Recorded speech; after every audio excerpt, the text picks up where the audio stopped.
What is going on, everyone? It's Jacqueline here from Nothing But Tech. Hope you guys are all doing well. Welcome back to another video. In today's video, I'm doing the highly requested camera comparison video between the Samsung Galaxy Note 10 Plus, the Note 9, and the OnePlus 7 Pro. So in this video, I'm just looking to see the general performance of each camera.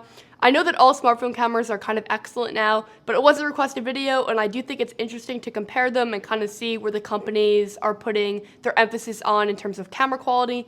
And then the other thing to note is that the OnePlus 7 Pro is significantly cheaper than the Note 10, but I think that that makes this an interesting comparison because the OnePlus 7 Pro really holds its own a lot of the time. And then the other thing to note is that obviously the Note 9 is a much older phone, but it's kind of here so that we can compare how much the Note 10 improved upon what was already great on the Note 9. Spoiler, it improved upon a lot. And then the other thing to note is that all of this is my opinion, so if you have a different opinion, I would love to hear it in the comments below. And if I missed something, let me know that too, in a nice way, please. But here's just kind of my thoughts. So I'm going to start out with this first image. And in every image, scene optimization is off on the Note 10. I kind of just wanted to keep that kind of even, and everything is shot in auto. So the first image is a picture of me on the street. And the first thing that I think that is the biggest difference between all of these cameras is their color science.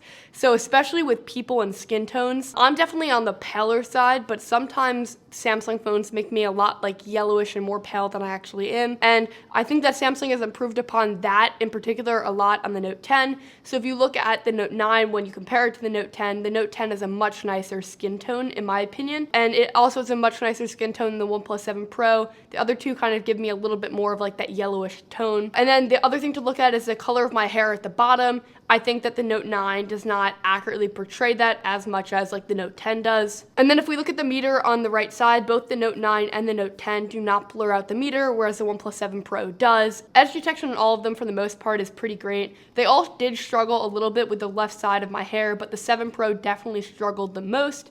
Otherwise, the edge detection around my arms and body and the area between my arm and my torso is blurred out on all of them, so they all did a pretty excellent job aside for my hair, and it was kind of a relatively windy day outside, so you can't really expect like a perfect result. The second photo is an indoor shot of gift cards, and I did this for like a lower light test.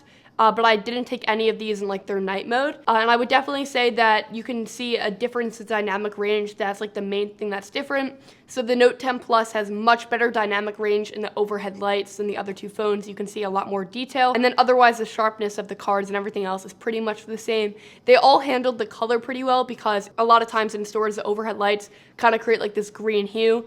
And those were those types of lights in the store, and none of them really portrayed that really green hue, so I'm happy to say that. The dynamic range is really epic on the Note 10 Plus, so I've noticed in every single photo that I've taken for the most part, when the other phones don't have excellent dynamic range, the Note 10 Plus almost always does, and that's a big difference over the Note 9. So this shot is another dynamic range test, and it's an outdoor shot, and this one is actually interesting because the Note 10 kind of went back to what it sometimes does, and it's that it crushes the blacks. When it sees really harsh lighting condition, it will crush the blacks. That's the first thing it's gonna go to. So the shadows are gonna like be crushed, and you can see that in the lawn area and the shrubs. There's not as much detail in there. The OnePlus 7 Pro, on the other hand, when it sees a really harsh condition, goes, let me brighten this up. So it messes up like the exposure of the sky a little bit, but you do get a lot more detail in like that lawn area. So it's really personal preference of which one you prefer.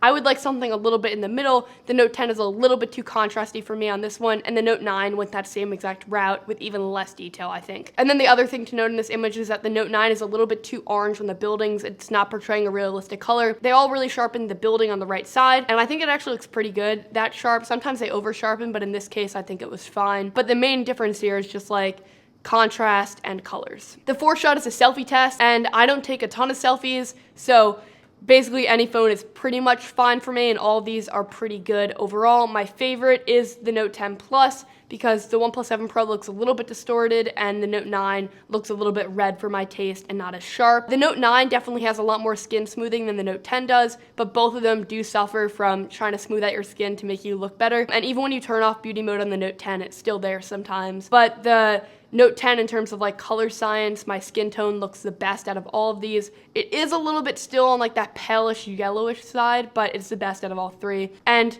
dynamic range actually is really good in the Note 10 Plus again here. If you look at the tiles in the back, the other two blew them out, but the Note 10 preserved the detail. So there definitely is a huge improvement in dynamic range, and I'm focusing so much on dynamic range because it really shows how good a smartphone camera will perform in like the best scenarios and the worst scenarios. If you have good dynamic range, it can really handle a lot of what you throw at it, and I'm glad to see that the Note 10 Plus has that excellent dynamic range. The next shot is of this tree, and this tree literally almost stumps every single smartphone that I throw at it. They almost always mess up the color, and they did again. They made it a lot more green than it actually is.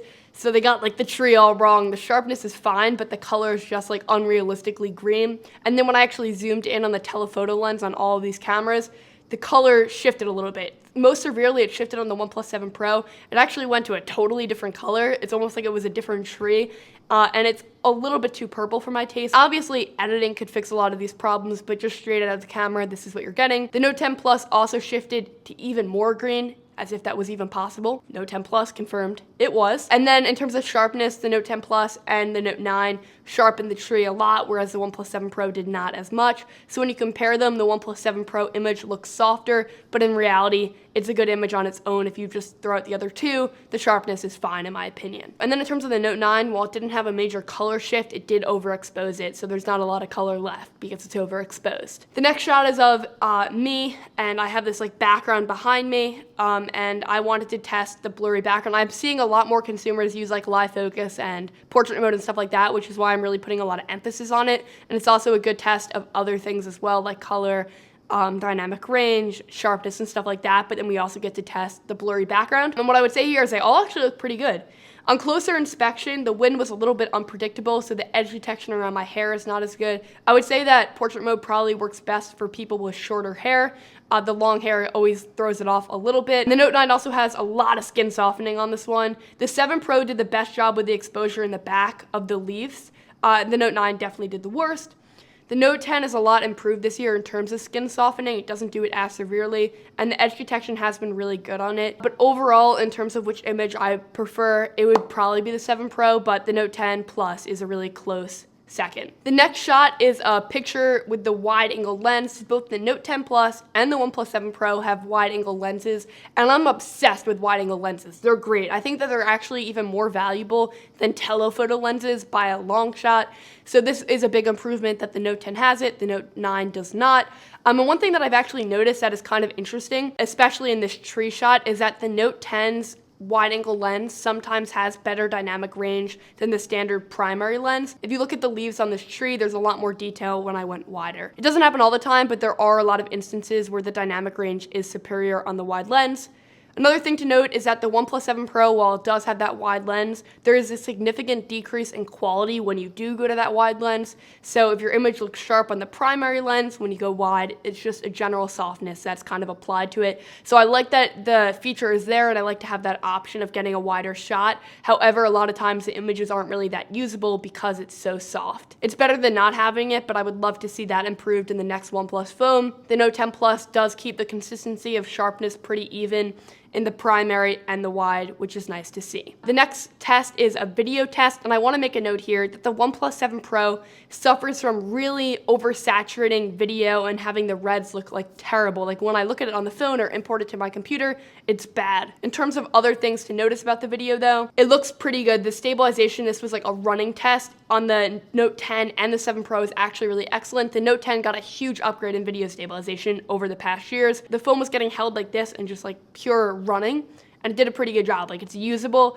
And I think that the most stark, interesting comparison was when Samsung showed stabilization off and on it unpacked. You could see a major difference. The OnePlus 7 Pro, when you're taking the video, doesn't look like it would have great stabilization, but then it processes it, and then the stabilization is pretty killer as well. So that was impressive.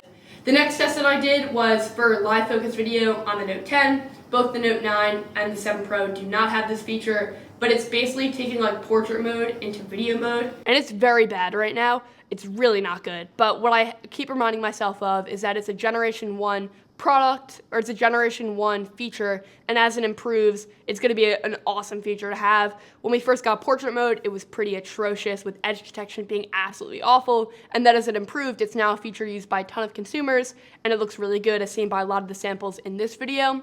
So I have the same hopes for live focus video. I'm really glad that Samsung decided to include it, and it's only going to get better from here. So right now, I wouldn't see myself using it, but maybe a year or like 2 years down the line, it's going to be a feature that like everyone's using, and we can't imagine our lives without it. That's my hope for it. The next shot is a low light shot. So all of these phones are supposed to have night mode. I could not get night mode to work on the Note 9. I updated the phone and everything, and it just wasn't a feature that was coming up. So I just took it in regular mode, but I did take nightscape mode on the OnePlus 7 Pro, and I took night mode on the Note 10 Plus. And what I would say here is, even without like a dedicated night mode on the Note 9, it did a really good job. The OnePlus 7 Pro is by far the brightest image. None of them are like tack sharp, but they all did really well because I turned off all the overhead lights, and there was just a little bit of natural light coming in from these windows, and I snapped the shot, and they all performed pretty well. So I was pretty impressed with that. Nightscape mode on the OnePlus 7 Pro and the Note 10 are actually really good, but people have said that it does work on the Note 9. So if I can get it working, I will post an update at NBT88YT on Twitter. But that's it for this comparison. They all actually did pretty well. I was really impressed by the OnePlus 7 Pro because it is significantly cheaper. Obviously, the Note 10 Plus handled almost every scenario better than the other two phones. Not only is it newer, but it's also the more expensive model. And I think that dynamic range is the biggest improvement that I've seen on the Note 10 when compared to the Note 9. I would love to hear your thoughts though in the comments below, so be sure to leave them. If you enjoyed this video, leave a like as well. Subscribe right here. Check another video right here, and I'll have a lot of other content coming. Thank you guys so much for watching this one. Bye.